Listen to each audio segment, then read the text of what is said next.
Olá pessoal, tudo bem? Sejam mais uma vez bem-vindos ao canal Matemática Góes. Eu sou o professor Alessandro Góes e continuando mais uma aula sobre o assunto estatística, nós vamos hoje falar mais um pouquinho sobre as chamadas distribuições de probabilidade. Nas aulas anteriores, que você encontra o link aqui na descrição do vídeo, a gente falou um pouquinho sobre distribuição de Bernoulli e distribuição binomial. Continuando o assunto, nós vamos hoje falar sobre a chamada distribuição normal. Nós vamos ver que a distribuição normal pode ser aplicada a diversos aspectos do nosso dia a dia, da nossa vida.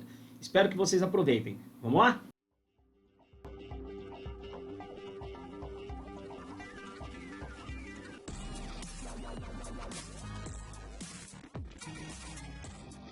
Começando então a falar sobre distribuição normal, gostaria só de relembrar aquilo que a gente falou na aula anterior sobre o que era a chamada distribuição binomial, que nada mais era do que uma distribuição de Bernoulli aplicada diversas vezes. Isso a gente já viu na aula, você pode obter aí na descrição do vídeo. O que acontece, porém, é quando a gente tiver uma população muito grande para medir determinada variável, como por exemplo, sabendo que a altura média da população de um determinado país é de 1,65 m, qual é a probabilidade de encontrar uma pessoa com 1,75 m no meio da rua? Ou então, sabendo que o tempo médio que o aluno leva para fazer uma prova é de 2 horas, como saber qual o percentual de alunos que gastará 2 horas e meia para resolver essa prova? Casos como esses são aqueles que se encaixam nas chamadas distribuições normais. E é isso que a gente vai ver nessa aula. Vamos começar com um exemplo? As chamadas pontuações de QI são normalmente distribuídas, ou seja, ao medir a pontuação de QI de uma parcela da população, esses dados vão obedecer à chamada distribuição normal. Sabendo isso, qual é a chance, qual é a probabilidade de que uma pessoa dessa população selecionada ao acaso tenha um QI inferior a 115? Para ficar mais claro, então, vamos falar um pouquinho sobre quais são as características de uma distribuição normal. Primeiramente, a média, a mediana e a moda dos dados que obedecem uma distribuição normal, geralmente aí vão ser bem próximos ou iguais. Isso vai acontecer porque, como você vai medir uma boa parte da população, vai medir um número muito alto de indivíduos para tirar uma determinada informação, quanto mais você mede isso, mais você aproxima a média tanto da mediana quanto da moda. Lembrando que média, mediana e moda é assunto de uma aula que está aí no canal, basta você clicar o link ali na descrição do vídeo. Para tentar exemplificar isso, se nós temos uma média de 100 pontos de QI, ao fazer a medição de outras pessoas, nós teremos uma determinada parcela dessa população com um pouco mais de 100 pontos, 115, 110, 120, 130, e uma população também com um pouco menos de QI, com 90, com 80, com 60. Ao fazer então a junção de informações desse tipo, nós podemos ajustá-las em algo do tipo desse histograma. E por isso, a gente vai perceber que quanto mais informações nós tivermos, quando a distribuição de probabilidade obedece aquilo que a gente chama de curva normal, a mediana e a moda vão estar bem aglutinadas, bem concentradas aqui no meio. Isso que eu acabei de dizer também está aqui agora. A distribuição vai ter forma de sino e ela vai ser simétrica em relação à média. Isso porque tem essa cara de sino aqui, nós temos a média aritmética aqui, nós temos uma determinada parcela da população que está abaixo da média e uma parcela da população que está acima da média. Além disso também, quando juntarmos todo mundo aqui dentro dessa distribuição de probabilidade, juntando, é claro, todas as informações, nós podemos determinar aqui dentro uma área que corresponde a toda a nossa população. A área total abaixo da curva corresponde a 100% das minhas informações. Da mesma maneira,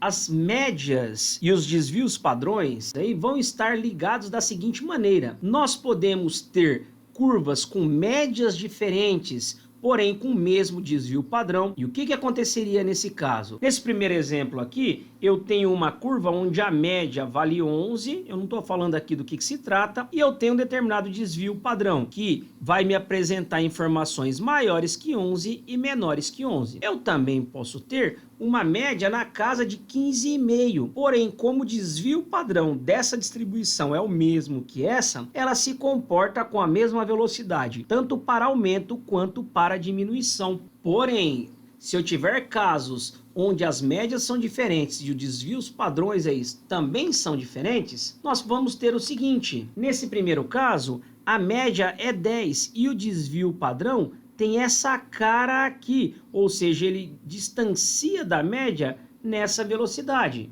Já nesse segundo caso, a média é 15,5, porém é perceptível que ele tem um desvio padrão maior, visto que ele vai bem mais distante os dados da média. Como então a gente pode perceber que o total de probabilidade do evento ocorrer ou da informação que você tem está abaixo da curva e a média fica bem aqui no meio, cerca de 34% está separada exatamente nessa primeira parte. Como é que a gente percebe isso então? A média está exatamente aqui e a cada espaço desse que a gente tem um desvio padrão. Aqui fica bem claro o seguinte, como eu tenho a média aqui no meio, em torno de 34% para cá e 34% para cá da probabilidade de acontecer, isso significa que na sua distribuição, cerca de 68% da área de tudo que está debaixo da nossa curva está a um desvio padrão da média, seja ele para cima ou para baixo. Da mesma maneira, se a gente, em vez de considerar apenas um desvio padrão, a gente considerar 2 desvios padrões, nós teremos então cerca de 47,5% da área apenas nesse espaço aqui. E como então nós teremos um para cada lado, nós vamos ter que cerca de 95% de todas as suas informações na distribuição normal vão estar entre 1 e 2 desvios padrões aí de distância da média. E finalmente, se a gente considerar 3 desvios padrões aqui de distância, nós vamos ter aí então que 49,9% da sua distribuição, sendo ela muito grande, é claro, vão estar exatamente desse lado. E como a gente tem 49,9% para cada lado, aproximadamente 99,7% de toda a área que você tem, ou seja, de toda a sua distribuição, está direcionada em 3 desvios padrões para mais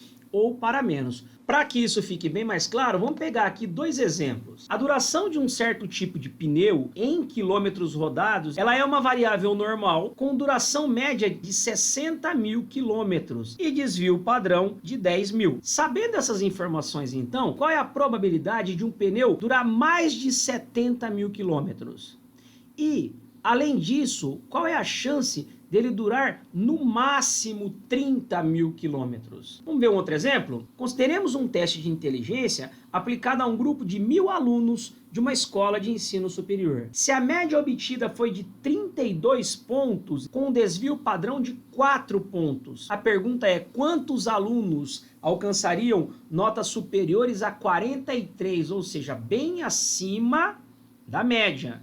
E além disso, quantos ficariam entre 27 e 31 pontos? Dados esses exemplos, então, a primeira coisa importante é separarmos as informações que nos cabem, sendo elas a média aritmética de 60 mil quilômetros, um desvio padrão, que a gente aqui vai colocar a letrinha S, a gente já falou disso lá na aula sobre desvio padrão, de 10 mil quilômetros. Eu quero obter qual a chance, qual a probabilidade de um pneu durar mais que 70 mil, ou seja, a minha variável aleatória aqui é o período de duração do pneu e eu quero que essa variável seja maior que 70 mil quilômetros. Ou qual é a probabilidade que essa variável seja menor que 30 mil, ou seja, qual é a chance do pneu estourar com menos de 30 mil. No segundo exemplo, quais são as informações importantes da gente separar? Eu tenho uma média de 32 pontos, um desvio padrão de 4 pontos e a pergunta é: quantos alunos ficarão acima de 43 pontos dentro dos 1.000 alunos que foram analisados? E além disso, quantos ficariam entre 27 e 31? Ou seja, qual é o percentual de alunos que se encaixariam nesse intervalo. Beleza? Então, pessoal, espero que vocês tenham aproveitado essa primeira aula sobre distribuição normal. Não deixe de assistir a segunda aula também sobre esse assunto. O link está aí na descrição do vídeo, está no nosso canal. Não deixe também de assistir as aulas anteriores sobre probabilidades e outros assuntos. Se inscreva para receber notificações de novos vídeos. Um grande abraço, fiquem com Deus e até a próxima.